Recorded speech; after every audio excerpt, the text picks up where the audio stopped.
pleasure for me to welcome our next speaker on stage, Patricia Schwan. She's the CEO and head of sales of POLYAS, and we will talk about digital national elections and why they're only a matter of time. And before we dive into the Q&A section, Patricia will give you a 5-minute pitch, a short insight of what they do at POLYAS and why this matters. So Patricia, the stage is yours.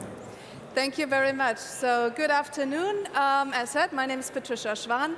I am in the management team of POLYAS, a provider for online votings, and I'm in charge of marketing and sales.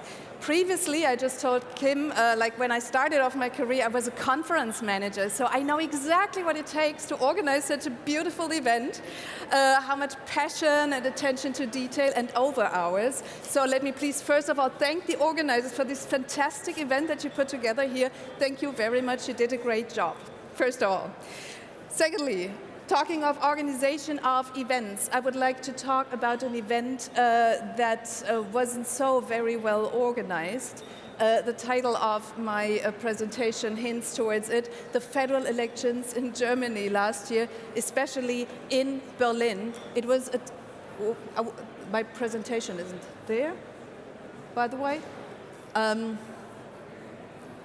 It was a total mess.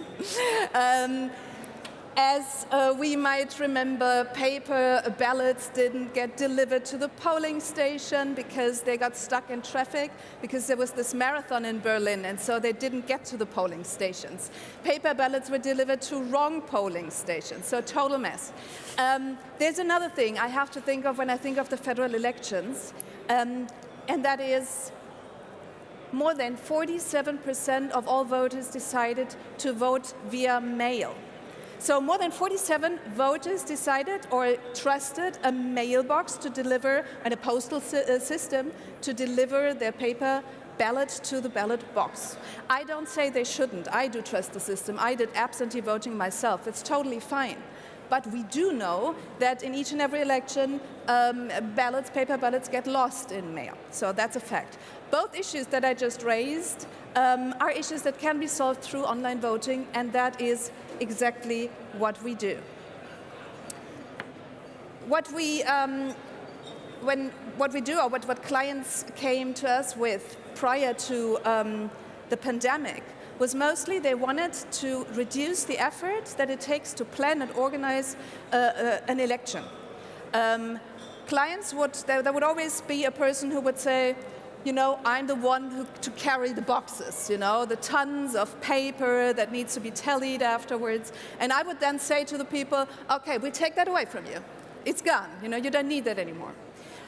With the beginning of the pandemic, we saw a different kind of type of clients approaching us, and that were mainly organizations who needed to gather, or who were used to gather on site and make their decisions and their votings on site, like for instance political parties. So the Conservative Party in Germany, the CDU, for instance, they decided they would have their party executive digitally. They had to elect a new chairman, so that was an extremely important election. So they came to us because they knew that we provide a very secure online election. So that has changed. Today, I would say that we are kind of like the enabler for those organizations for the transformation to go from analog to the digital form of participation. So today we have clients like the big democratic parties, but also clients from the European area, like the European Bank of Reconstruction and Development, for instance. We have clients from 14 countries. And we've been doing that since 26 years. So the first online voting system has been developed by us 26 years ago. And we always focused on two things: security and simplicity. And why is that important? To explain that, I have to go to the 5 electoral principles that are written in the German Constitution and in many other democracies. Elections have to be free, they have to be equal, they have to be general or open, they have to be direct, and they have to be secret. So if you look at those principles, just take the principle of the open election. You need to reach everybody. So for an online voting system, in order to be open, we need to make sure that the process of casting your vote is super simple, so that everyone can do it without any technical knowledge.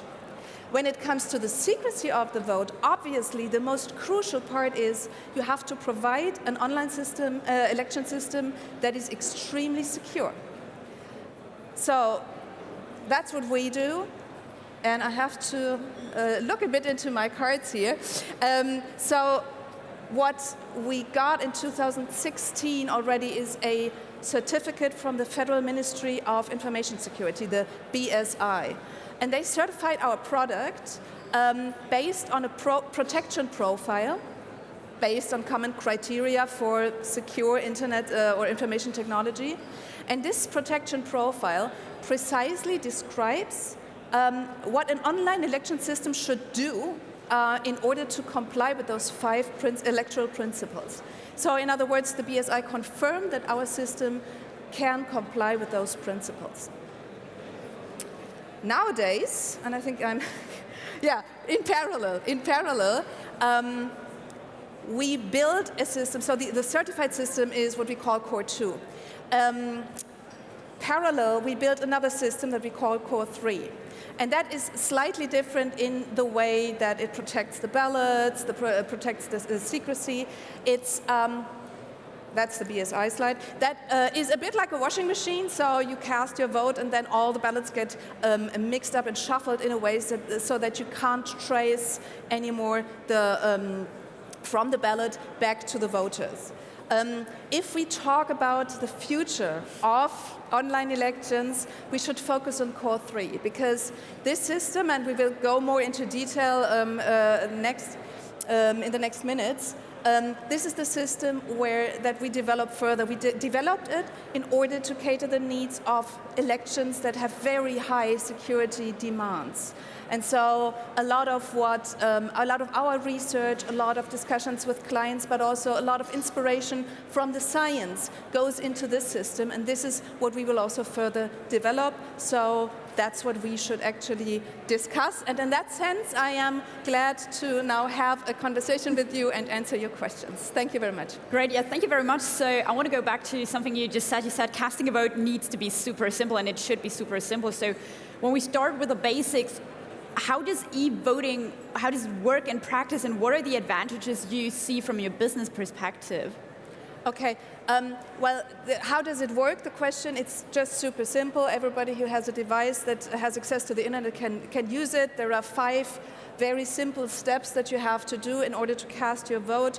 Clients always told us, or a lot of times clients came with concerns regarding their older voters, like 80 plus or something, and it always worked out. So our oldest voter was around, the oldest voter we know of was around 100 years old, so no problem on that side. So the second question was the advantages of online voting.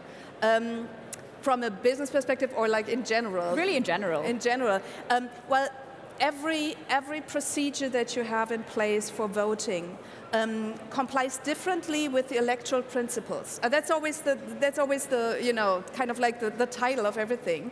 So, for instance, if you have absentee voting by mail, you reach everybody. So it's the principle of an open election. Absentee voting is quite strong because almost everybody has a mailbox or something. But, as mentioned before, the security issues, you trust a postman or a postwoman with a ballot. The security aspect is weaker. Then, for instance, the conventional elections, the security aspect is, of course, very strong in that sense. But again, you might not reach everybody, or not everybody might be able to cast their vote if, for instance, the polling stations are closed before you can even access it. So, and again, the secrecy of the vote, when you look at the vote by mail, you get that ballot and you fill it in, and you don't know who is looking over your shoulder. Your family might share it or whatsoever, And for electronic voting, you have the disadvantage that not everybody has access to the internet. So you need to make sure that there are also other procedures in place or available so that the election is really open. On the other hand, you do reach voters abroad.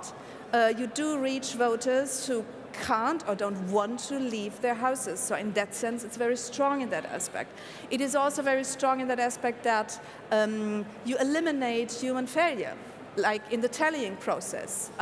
Paper, an electronic vote doesn't get lost, So that is one of the advantages of electronic voting. So we talked about the simplicity and that it should be easy. Let's look a bit at the security aspect, because when we look at the media and what's been written about digital voting, really this is kind of the topic everyone wants to talk about. So maybe briefly just tell us what are kind of the security features you have installed at POLYAS to make sure that digital elections are safe and secure. Yeah.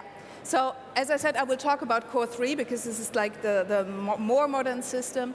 There are different things in place that make sure that the vote is, the election is safe. So, I will only mention a few. There are more. I picked 3 because I don't have too much time. But the one thing is, for instance, we encrypt the ballots as soon as the ballot is the vote is cast. We encrypt the ballots through a public key, and as I said before, then everything gets shuffled so that you can't tell anymore who put the ballot in the ballot box. It's one of the things. Then one of the other things is secure bulletin boards. So bulletin boards ensure that no information can be altered. It's a very similar concept to blockchain that you are all aware of. Only blockchain works, as we all know, on decentralized servers. We don't do that because if we did that, the tallying of the votes would take very, very long. We can't do that. So, but it's a very similar concept. And then there is a thing, and that is widely discussed also in the political discussions or among scientists, the end-to-end verifiability. And that actually means that there is a thing what we call eligibility verifiability. And that actually means that we make sure that every voter who casts a vote has the right to vote. Then there is individual verifiability. And that is a bit actually of rocket science, because the idea behind it is, again, refers to an electoral principle, the principle that we call an informal principle, that an election has to be transparent. So if you go to a conventional election, you can just stand next to you can go to the polling station and watch the tallying process. So you have the transparency. We can actually do that electronically as well. And that, I say, it's a bit like rocket science, because on the other hand, of course, we need to make sure that we don't know who voted what. That's the secrecy of the vote. But it is possible for an individual voter to check whether his or her vote has been saved, recorded, and tallied in a correct manner. So that's what we call individual verifiability. And then there's universal verifiability, where we can, where organizers or voters can prove and check whether the whole tallying process has been done correctly. So these are just a couple of things that we implemented in our system in order to make it safe. And there's one other very, very interesting thing, that what we call separation of trust, the separation of duty. And this is a bit more organizational. So it means that you should, as a voter, you should not rely on us, you should not be forced to trust us, because we are just a provider, we could be bribed or whatever, So the idea is that we give away information that is crucial in order to tally the ballots to third parties. So there are different points within the process of voting. For instance, passwords can be sent through third parties.